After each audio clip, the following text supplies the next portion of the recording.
నేను ఇప్పుడు టర్కీ దేశం మధ్య ప్రాంతంలో కపడోషియాలో ఒక రాతి గుహలో ఉన్నాను. టర్కీ, ఇరాన్ ఇవన్నీ కూడా ఇప్పుడు విడివిడి దేశాలయ్యాయి, కానీ 1000 ఏళ్ల కిందట ఇవన్నీ కూడా ఒకే ప్రాంతంగా ఉండేవి.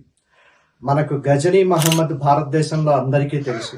ఒక వాడుక మాట మహమ్మద్ దాడులు, గజనీ దండయాత్రలు అని. ఎందుకు అనంటే 12 సంవత్సరాల్లో 17 సార్లు గజనీ మహమ్మద్ భారతదేశం మీద దండయాత్రలు చేసి ఆలయాలను ధ్వంసం చేసి అపారమైన సంపదనంతా తరలించుకు వెళ్ళాడు. ఇంతకు అతను పుట్టింది ఎక్కడ?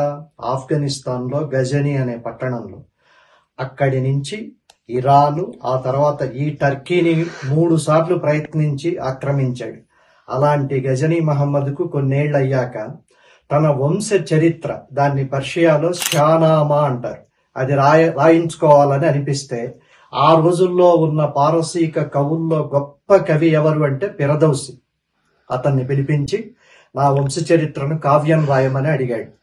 రాస్తే ఫిరదౌసి చేసిన ఈ ప్రయత్నం, జాషువా మనకు ఫిరదౌసి అనే కావ్యాన్ని ఇచ్చాడు.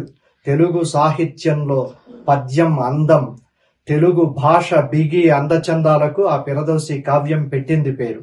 మాకు హై స్కూల్లో అదొక తెలుగు పాఠంగా ఉండేది.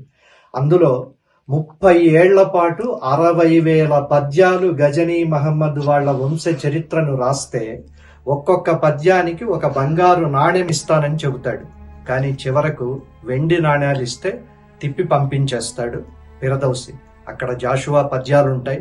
ఇంక విషాద గీతములకే మిగిలే రసహీనమై మషీ పంకమున కలమ్మున అభాగ్యుడనైతి వయఃపటుత్వమున్ గృంకె శరీరమందలము కొన్నది వార్ధక భూతము ఈ నిరాశ అంకిత బాష్పముల్ ఫలములైనవి 30 ఏండ్ల సేవకున్ అల్లాతోడని పల్కి నా పసిడి కావ్య ద్రవ్యమున్ వెండితో చెల్లింప దొరకొన్న టక్కరివీవు నీచే పూజితుండైన అల్లాకు సుఖమే సత్యవాక్యం వెవ్వడుల్లంఘింపడు వాడెపో నరుడు ధన్యుండి ధరామండలిన్.